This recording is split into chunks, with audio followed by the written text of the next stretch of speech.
Masih bingung antara pilih RAM 3200 MHz CL16 atau 3600 CL18? Yuk kita bahas.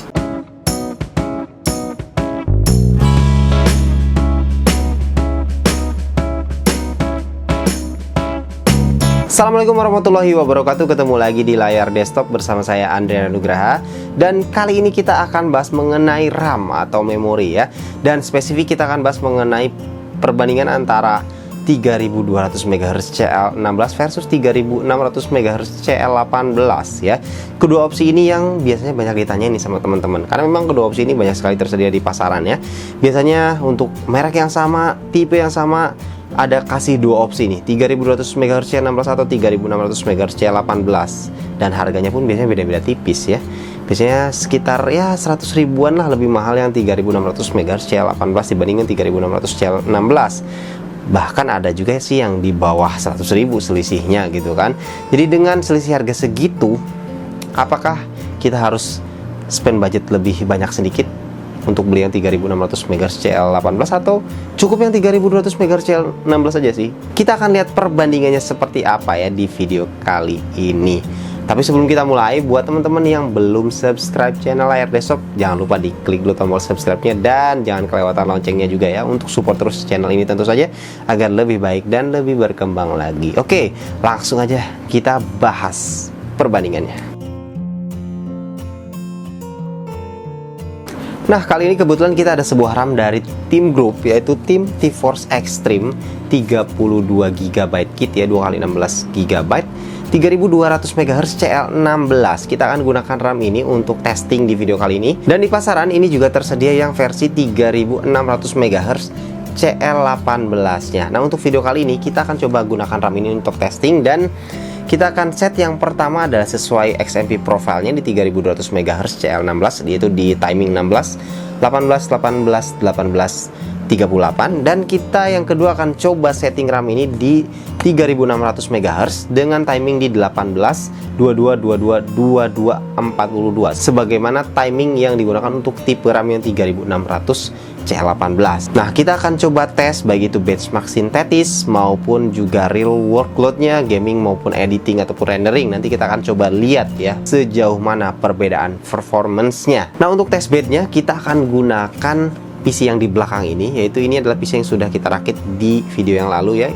Kumpulan dari komponen-komponen yang dikirimkan oleh beberapa brand kita buatkan dalam satu PC, dan kita akan gunakan testbed yang ini ya, dengan komponen yaitu prosesor kita gunakan Ryzen 9 5900X, kemudian motherboardnya kita gunakan dari Asus, yaitu Asus ROG Crosshair 8 Dark Hero. VGA card kita gunakan RX 6900 XT ya dari AMD, dan RAM pastinya kita gunakan Tim T-Force Extreme 32GB kit 3200 MHz CL16. Kemudian SSD kita gunakan Tim CX2 1TB dan juga SSD NVMe 512GB. Kemudian untuk power supply kita gunakan Corsair RM 85080 Plus Gold. CPU cooler kita gunakan Side Mugen 5 ARGB Plus, dan untuk casing kita gunakan Tecware Forge L. Dan untuk benchmarknya, yang pertama kita akan coba memori benchmark di AIDA 64, kemudian Cinebench R20, 3D Mark ya, kemudian juga gaming kita akan coba nanti, dan juga rendering di Adobe Premiere Pro CC 2020. Nah, langsung kita mulai dengan benchmark yang pertama, yaitu memori benchmark di AIDA 64 ya. Dimana di sini kita lihat read write copy dan juga latency-nya ya. Seperti apa sih perbandingan kalau RAM 3200 CL16 dengan 3600 CL18? Untuk read write dan juga copy ya, di sini naik pastinya ya, karena memang speednya naik dari 3200 ke 3600 ya. Dan itu kenaikannya kita lihat adalah sekitar 11,5% ya untuk read dan write speed. Sedangkan untuk copy speednya itu naik sekitar 8%-an ya. Jadi dari 3200 ke 3600 memang lebih bagus ya di 3600. Nah, karena timingnya lebih kendor di 3600 MHz, apakah latensinya juga jadi lebih buruk? Ternyata di sini ketika kita coba benchmark di AIDA 64 ini, untuk memori latensinya justru ada hal yang menarik ya. Dimana justru di 3600 dengan timing 18, 22, 22, 22, 42 ini justru memory latensinya lebih rendah, yang artinya lebih baik ya. Nah, kalau kita lihat dari hasil benchmark di AIDA 64 ini, kelihatannya 3600 MHz walaupun timingnya agak kendor sedikit gitu ya, ternyata hasil benchmarknya lebih bagus. Nah, lanjut kita bahas di Cinebench R20. Kita lihat yang pertama adalah di single threaded performance-nya ya. Single threaded performance di sini kelihatan nggak ada perbedaan sama sekali ketika kita gunakan RAM di 3200 MHz maupun 3600 MHz yang kita kendorkan sedikit timingnya ya. Sedangkan untuk multi threaded ternyata ada kenaikan sedikit ya, sekitar 50-an CB atau sekitar 0,6%, di mana yang 3600 MHz dengan timing 18, 22, 22, 22, 42 lebih kenceng dengan versi yang 3200 MHz di timing yang lebih ketat ya. Lanjut ke 3D Mark Time Spy ya. Di sini ternyata yang 3600 MHz juga menunjukkan sedikit keunggulan ya. Untuk total skornya naik sekitar 1%, yaitu dari 16.949 ke 17.126 ya. Kenaikan yang nggak terlalu gede sih ya, tapi lumayan ada kenaikan. Dan untuk di CPU skornya ini kenaikannya lebih signifikan ya, dari 11.503 ke 12.135. Ya memang kalau kita punya memori lebih bagus itu improvementnya adanya ke arah CPU-nya ya, bukan ke GPU. Nah, dalam hal ini kita lihat di 3D Mark Time Spy ini CPU skornya juga naik ya, sekitar 5,5% kalau kita pakai yang 3600 MHz untuk RAM-nya ya. Namun improvement itu tidak terjadi pada 3D Mark Firestrike maupun Firestrike Ultra maupun Time Spy Extreme.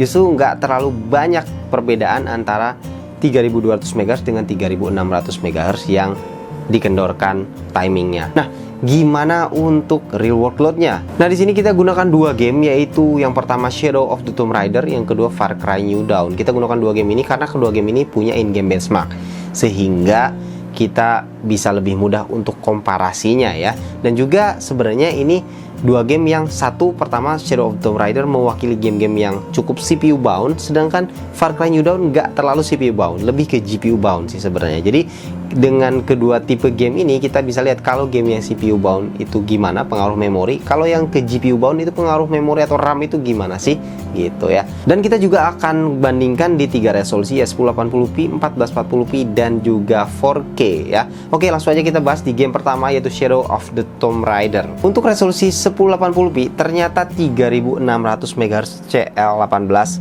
unggul sekitar 2,2% ya dibanding 3200 MHz CL16. Jadi ada kenaikan FPS sekitar 4 FPS ya, atau 2,2% saat kita rubah dari 3200 ke 3600 dengan sedikit mengendorkan timing tentu saja. Nah, di resolusi 1440p-nya ternyata gapnya menjadi semakin kecil, yaitu 0,6% saja, atau bisa dibilang ya run variation lah ya.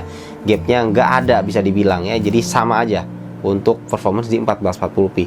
Kalau di 4K itu sama persis, jadi average FPS-nya sama banget di 83 FPS average. Lanjut ke game kedua, yaitu Far Cry New Dawn. Nah, di game ini menarik hasilnya ya, dimana kalau di Shadow of the Tomb Raider tadi di 1080p ada improvement sekitar 2%-an, sedangkan di game Far Cry New Dawn ini justru di 1080p sama sekali nggak kelihatan perubahannya ya.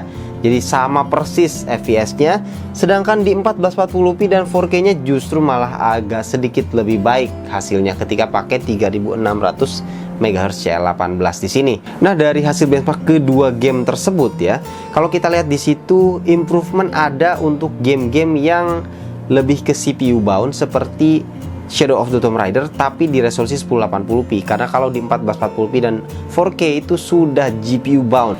Lanjut untuk tes berikutnya, kita coba rendering video dan kita gunakan Adobe Premiere Pro CC 2020. Nah, di sini kita coba render sebuah video berdurasi 9 menit 41 detik ya, video 4K yang kita kemudian ekspor ke 1080p YouTube ya. Ukuran videonya sekitar 1,1 GB, cukup besar ya.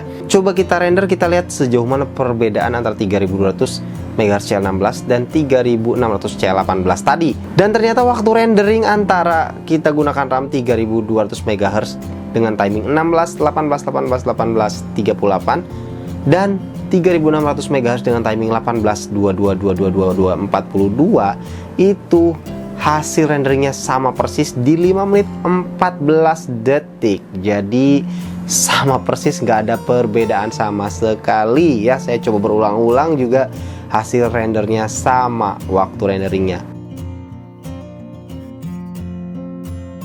Ya, itulah tadi ya hasil tesnya. Ternyata kalau kita lihat dari hasil benchmark, memori benchmark di AIDA 64 RAM dengan 3600 MHz CL18 itu lebih unggul sedikit dibanding yang 3200 MHz CL16 secara performance di benchmark dengan memori benchmark di AIDA 64. Dan di Cinebench R20 juga multithreadednya juga improve juga, walaupun tipis sekali improvementnya ya, sangat kecil improvementnya di Cinebench R20. Kemudian di 3D Mark juga ada improvement di 3D Mark Time Spy, walaupun di Firestrike dan juga Firestrike Ultra dan Time Spy Extreme itu nyaris nggak kelihatan improvement di situ atau perbedaan antara 3200 MHz CL16 dan 3600 MHz CL18. Kemudian di gaming itu juga perbedaannya tipis sekali ya, di bawah 3% ya, bisa dibilang mendekati run variation lah untuk gaming juga. Dan untuk rendering bahkan tadi hasilnya waktu renderingnya sama persis. Jadi dari hasil itu harus pilih yang mana nih kira-kira kita di sini ya. Nah, kalau saya pribadi lebih condong untuk pilih yang 3200 MHz CL16. Kenapa?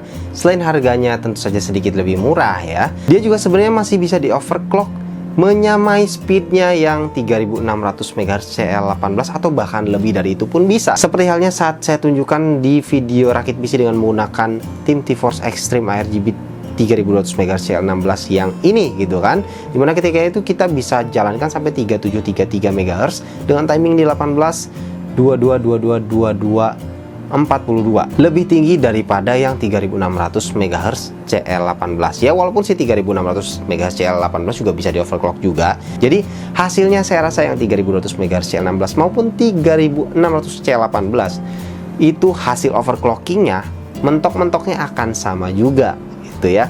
Jadi saya akan cenderung pilih yang 3200 MHz CL16. Ya lumayan lah, selisih 100 ribuan ya untuk dipakai nambah-nambah ke komponen yang lain gitu kan. Apalagi kalau kalian rakit PC-nya kelas low end sampai ke mid range gitu ya, itu kan 100 ribu itu nilai yang lumayan gitu kan, bisa dipakai untuk komponen-komponen lain gitu ya.